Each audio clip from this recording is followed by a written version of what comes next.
Malikun lan malaikat Malik, waridwanun lan malaikat Ridwan. Malaikat Malik adalah malaikat yang ditugaskan menjaga neraka. Lalu malaikat Ridwan adalah malaikat yang ditugaskan menjaga surga. Perlu diketahui bahwa dua malaikat ini masuk dalam golongan malaikat al-khazinun. Wal khazinuna isnani, Malik wa Ridwan. Malaikat khazinun itu ada dua, yaitu malaikat Malik dan malaikat Ridwan. Dalam sebuah keterangan, malaikat Malik yang ditugaskan menjaga neraka ini ia ditemani oleh malaikat Zabaniyah yang berjumlah 19 golongan, di mana masing-masing golongan memiliki beberapa tentara yang jumlahnya tidak diketahui kecuali oleh Allah sendiri. Sementara pintu-pintu neraka dan tingkat-tingkatan neraka itu ada 7. Yang pertama adalah neraka jahanam. Neraka jahanam ini diperuntukkan bagi orang-orang mukmin yang durhaka. Kemudian nanti neraka jahanam ini akan sepi ketika orang-orang mukmin yang durhaka ini telah diangkat ke surga. Nomor 2, neraka Ladho.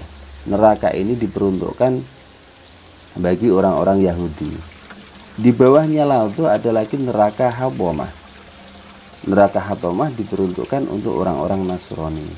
Di bawahnya Hatomah ada neraka Sa'ir. Neraka Sa'ir ini diperuntukkan untuk segolongan kaum Yahudi yang menyembah anak sapi yang masih berusia 1 bulan. Bahasa Jawanya pedet. Di bawahnya neraka Sa'ir ada neraka Sakor. Neraka Sakor diperuntukkan untuk orang-orang Majusi.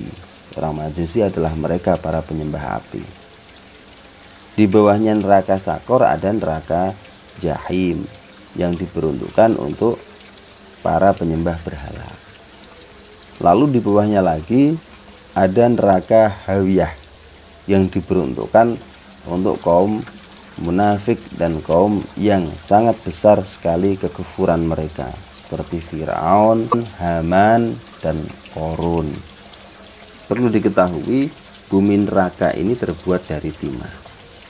Atapnya terbuat dari tembaga. Tembok-temboknya terdapat belerang. Bahan bakarnya adalah manusia dan batu-batu berhala. Semoga Allah menjaga kita dari panasnya api neraka. Setelah mengulas tentang malaikat Malik, sekarang kita naik ke surga. Malaikat Ridwan. Malaikat Ridwan ditugaskan menjaga surga. Ia adalah kepala dari penjaga surga yang lain.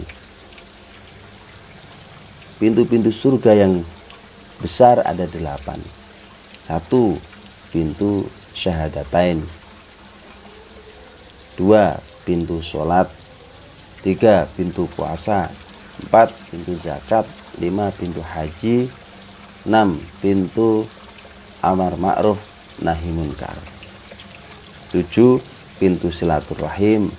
Dan 8. Pintu jihad di jalan Allah. Anda termasuk golongan yang mana? Silahkan pilih sendiri. Dan perlu diketahui pula bahwa surga itu ada 7 yang saling berdampingan. Paling tengah dan paling utama adalah surga Firdaus. Atap semua surga adalah arsy Allah yang maha pengasih. Kemudian yang lebih utama lagi setelah surga Firdaus adalah surga Ma'wa. Lalu surga Khuld, kemudian surga Naim, kemudian surga Adn, surga Darussalam, dan terakhir adalah surga Darul Jalal. Wakila arba'atun, wakila wahidatun. Ada yang mengatakan surga itu ada 4. Ada pula yang mengatakan bahwa surga itu hanya 1. Mudah-mudahan kita termasuk ahli surga. Amin. Ulama menjelaskan bumi surga adalah misik dan za'faron.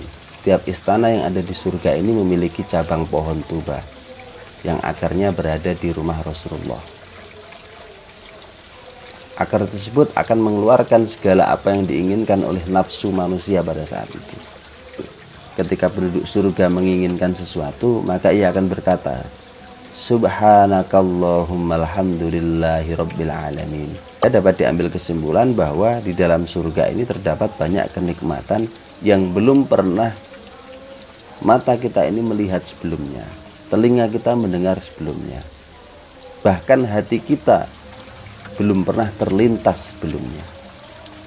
Ada banyak lagi para ulama itu menggambarkan tentang keindahan surga, seperti yang diriwayatkan oleh Ibnu Abbas bahwa surga itu memiliki 7 pintu yang terbuat dari emas yang dihiasi dengan mutiara-mutiara. Pintu yang di atasnya tertulis La ilaha illallah Muhammadur Rasulullah. Pintu ini adalah pintu yang akan dimasuki oleh para nabi dan para rasul, para syuhada dan orang-orang soleh. Terus nomor 2, pintu yang akan dimasuki oleh orang-orang yang sholat dengan sempurna. Pintu ketiga, pintu yang akan dimasuki oleh orang-orang yang berzakat dengan ikhlas hati. Nomor 4, pintu yang akan dimasuki oleh orang-orang yang memerintahkan kebaikan dan mencegah kemungkaran. Nomor 5, pintu yang akan dimasuki oleh orang-orang yang menahan hawa nafsunya dari kesenangan-kesenangan duniawi. Yang nomor 6, pintu yang akan dimasuki oleh orang-orang yang berhaji dan umroh. Nomor 7, pintu yang akan dimasuki oleh para mujahid. Nomor 8, pintu yang akan dimasuki oleh orang-orang yang menjaga mata dari keharaman dan yang melakukan kebaikan-kebaikan serta berbakti kepada orang tua, melakukan silaturahim dan lain-lain. Ini menurut keterangan dari Ibnu Abbas.